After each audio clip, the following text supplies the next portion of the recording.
Stray Cat Rock, Wild Measures, 71. So, this is the 5th movie in the Stray Cat Rock series. These are a series of 5 movies that came out in Japan in 1970, and they were kind of counterculture movies, kind of youth exploitation movies, kind of hippie movies.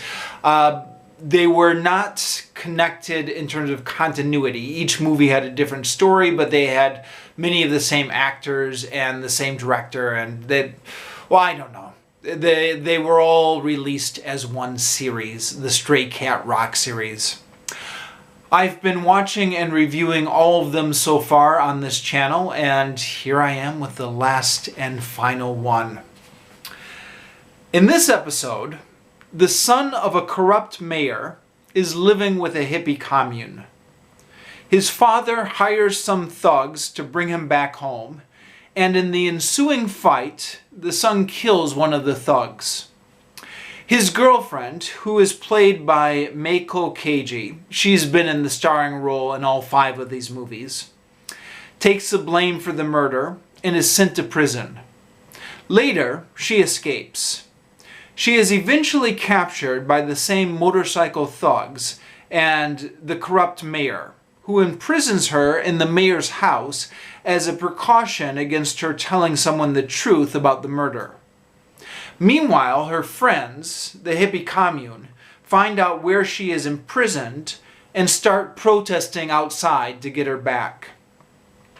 Now, more than any other movie in the series so far, this film carries the theme of generational conflict, which, in the 1960s was a big thing. The young hippies clashing with the old Japanese political guard. But there's really no politics in this movie. It's just kind of, the old mayor is stuffy and corrupt, and the young people are pure and innocent, and they want to have fun, and they've got their music. It's just kind of like a fun-loving kids against a stuffy old political guard, which I think a number of movies came out like this in the US as well during this period, the late 60s and 70s. Movies that kind of capitalized on the youth culture movement, but completely stripped it of any politics. Nothing about the civil rights movement, nothing about the Vietnam War, nothing about economics or anything like that. It's just kids just want to have fun, and then there's the evil adults. This movie as well is very much just that the kids just want to have fun, but the evil adults. There is, however, an interesting scene when the young people take a hostage, and then they end up being holed up in their house with the police surrounding the outside. Now, this is interesting because this film came out in 1970.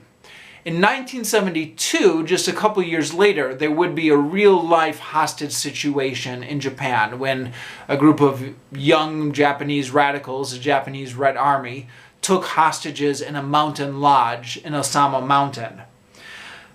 And that was broadcast on national TV, so it was all over Japanese television. So it's interesting that, in retrospect, that this is kind of showing similar scenes 2 years earlier. Especially because, in the Osama Mountain Lodge incident, the police use a wrecking ball crane. In the movie, the police are using a bulldozer. So, not exactly the same thing, but close enough to have very kind of similar visuals. I thought it was a bit eerie. Also, all of these movies in the Stray Cat Rock series have been famous for their soundtracks. This one as well. They've got a couple groups sound bands. The Mops and the Spiders make appearances in this movie.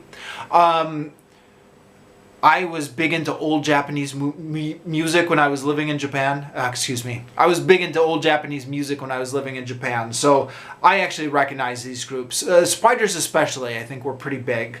The Mops had a couple hits. But just because of the terrible production on these movies, the lip syncing doesn't line up when they're singing. But what do you expect? Huh? This is these movies were made on a budget. They're kind of cheesy 1970 youth exploitation movies. So I guess the low production values of it just adds to the charm, maybe. I don't know. Yeah.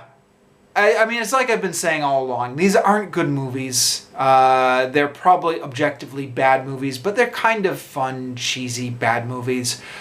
Would I recommend it? Well, I wouldn't recommend it on its merits, but you know, if you like old retro stuff, I definitely recommend this series. Okay, and that's the last of them. No more Stray Cat Rock movie review series on this channel.